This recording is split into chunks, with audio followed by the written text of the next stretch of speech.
One business. Okay, you focused on an idea, turned that idea into a business. Now the money is starting to come into you. Look how wonderful. What automatically comes to your mind after that? I'm going to buy a sports car. I'm going to buy a Rolex like Marcos Paulo's. I'm going to travel to Turkey and stay at the Four Seasons and pay $100 for a night.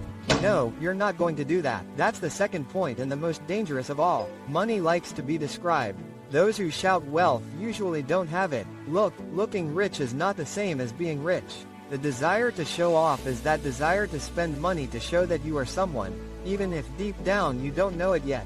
I want to introduce you to someone. This is Antonio Domingos. Our friend Tonhao, he won $1 million in the mega scene. Boy, $1 million can change a life, huh? But guess what happened to Tonino? That's right, he spent it all.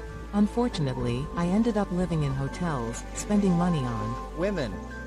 women's menus, using cars, throwing away clothes, and discarding them. Yes, Ken, if you had watched this video, your story would definitely be different today. The desire to show off is like a false shortcut. You want respect, status, and the wow factor from others, but without building a solid foundation to support it. And why do people do this? Because most of the time it is an unconscious behavior, and this is the worst kind of behavior. The person does it and doesn't even realize they are doing it. Unconsciously, they need to feel accepted. The name of this trauma is the age of approval, which is the act of doing things you don't need to do or even want to do in order to feel accepted and approved by others. That's when you dig your own failure with your own hands. Having the need for approval, in many cases, is committing social suicide. It is making life decisions not based on your own will or your own discernment, but through the prism of acceptance from others. This is common behavior among those who will never truly build wealth. So, if you don't want to end up with our friend Tin now, start making your own decisions for yourself and not for others. I'm not saying you can't buy a sports car or have a nice apartment, because my Ferrari is in the garage.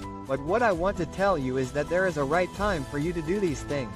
I took many crowded buses before buying my first car. I was humiliated by many clients, until I had the power to choose to work only with those I really wanted. Don't skip the process of becoming rich. Don't accumulate liabilities at the beginning of your journey. To build a solid future for yourself and your family, you don't need to prove anything to anyone, and that brings